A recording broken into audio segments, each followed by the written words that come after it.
Bismillahirrahmanirrahim. Assalamualaikum warahmatullahi wabarakatuh. Perkenalkan, nama saya Aden Hendrawan dengan NIM 60200123080. Pada video kali ini saya akan membahas tentang materi pemrograman dan perangkat lunak IoT. Mari kita mulai dengan pengantar pemrograman IoT.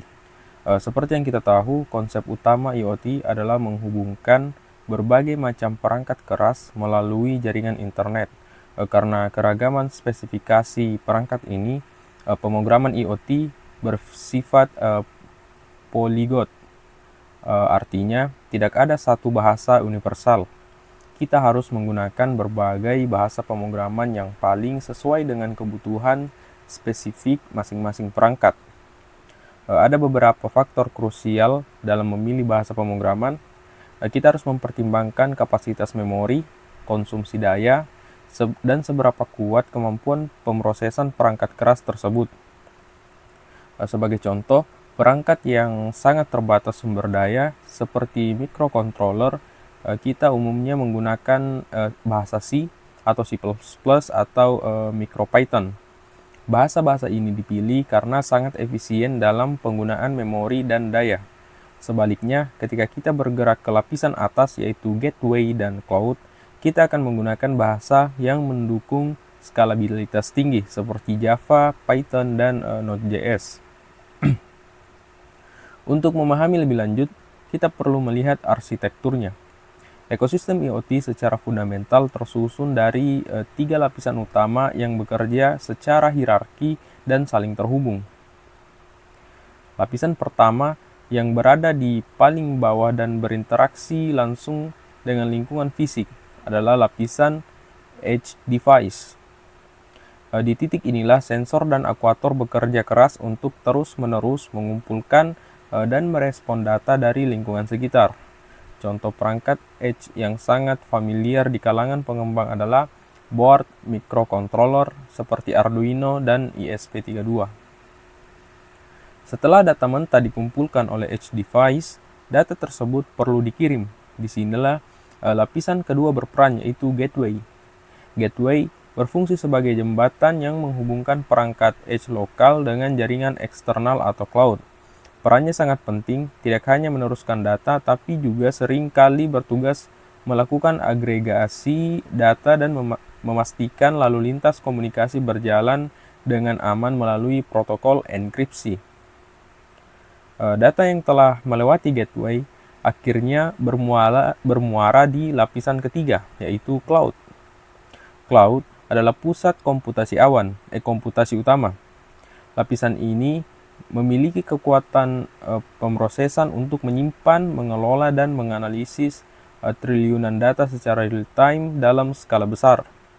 Seringkali pemrosesan di tahap ini juga diintegrasikan dengan teknologi artificial intelligence atau kecerdasan buatan untuk menghasilkan analitik tingkat lanjut. Mengingat adanya 3 lapisan arsitektur yang berbeda secara spesifikasi, panduan pemilihan bahasa pemrograman pun harus disesuaikan. C atau Embedded C ini adalah pilihan utama dan paling ideal untuk level microcontroller karena eksekusinya sangat cepat dan efisien terhadap memori yang terbatas. Python atau MicroPython, bahasa ini sangat populer karena sintaksnya yang mudah dipelajari dan diimplementasikan. Sangat cocok digunakan untuk pengembangan prototipe atau pada board seperti ESP32 dan Raspberry Pi. JavaScript atau Node.js. Pilihan ini untuk membangun komunikasi data yang bersifat real-time, sehingga sangat sering diandalkan pada level gateway dan pembuatan dashboard, pemantauan berbasis web. Lalu yang terakhir Java, dikenal karena keamanan dan skalabilitasnya yang tinggi lintas platform. Java menjadi standar industri yang sangat banyak digunakan pada level sistem enterprise dan arsitektur cloud. Terdapat 5 tantangan utama yang harus kita hadapi. Pertama, efisiensi daya. Perangkat harus beroperasi hemat energi, terutama yang menggunakan baterai. Yang kedua, keterbatasan memori. RAM dan penyimpanan terbatas menuntut kode yang sangat optimal. Dan yang ketiga, keamanan, perlindungan, dan autentikasi data perangkat menjadi prioritas utama. Yang keempat, konektivitas komunikasi harus tetap stabil pada jaringan yang berubah-ubah. Dan yang terakhir, skalabilitas, sistem harus mampu menangani ribuan perangkat secara bersamaan. Selanjutnya, karena tantangan sumber daya tadi, sistem operasi khusus IoT dirancang untuk perangkat dengan sumber daya terbatas. Beberapa contoh OS yang sering digunakan antara lain Riot OS. Sistem ini ringan dan mendukung pemrosesan real-time. OS ini cocok untuk perangkat sensor dengan memori sangat terbatas. Yang kedua, Contiki OS. OS ini hemat daya dan dirancang untuk jaringan sensor nirkabel. Selain itu, Contiki mendukung protokol IoT modern seperti NAM, LoWPAN, dan CoAP. Lalu yang terakhir, Mbed OS menyediakan keamanan tinggi dan konektivitas cloud lengkap. OS jenis ini banyak digunakan pada perangkat IoT komersial. Selanjutnya yaitu platform dan teknologi pendukung IoT. Untuk ekosistem Linux untuk IoT, kita bisa menggunakan OS seperti Ubuntu Core, OpenWRT, dan Yocto Project. Sedangkan untuk platform cloud IoT, pasar saat ini didukung oleh layanan raksasa seperti Amazon Web Service, AWS IoT, Microsoft Azure IoT, IBM Watson IoT, dan Google Cloud IoT. Secara garis besar ada 3 fungsi dari platform cloud ini. Yang pertama, manajemen perangkat, di mana kita bisa melakukan provisioning, pemantauan, dan pembaruan firmware dari jarak jauh. Yang kedua, penyimpanan dan analisis data, digunakan untuk pengolahan data besar secara real time dan historis. Dan yang terakhir, integrasi AI dan machine learning. Ini berfungsi untuk melakukan analisis prediktif dan otomatisasi cerdas. Pada kesimpulan, terdapat 5 benang merah dari pembahasan kita kali ini.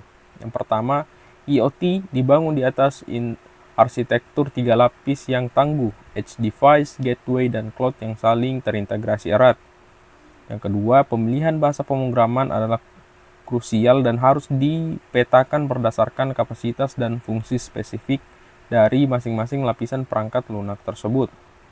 Yang ketiga, penggunaan sistem operasi khusus IoT seperti Riot, Contiki, atau Mbed sangat esensial untuk mengelola daya komputasi perangkat, menjembatani komunikasi, dan menegakkan standar keamanan. Yang keempat, platform cloud berskala besar dari perusahaan seperti AWS, Azure, dan Google mempermudah dan menskalakan manajemen jutaan perangkat keras serta data yang dihasilkan secara terpusat.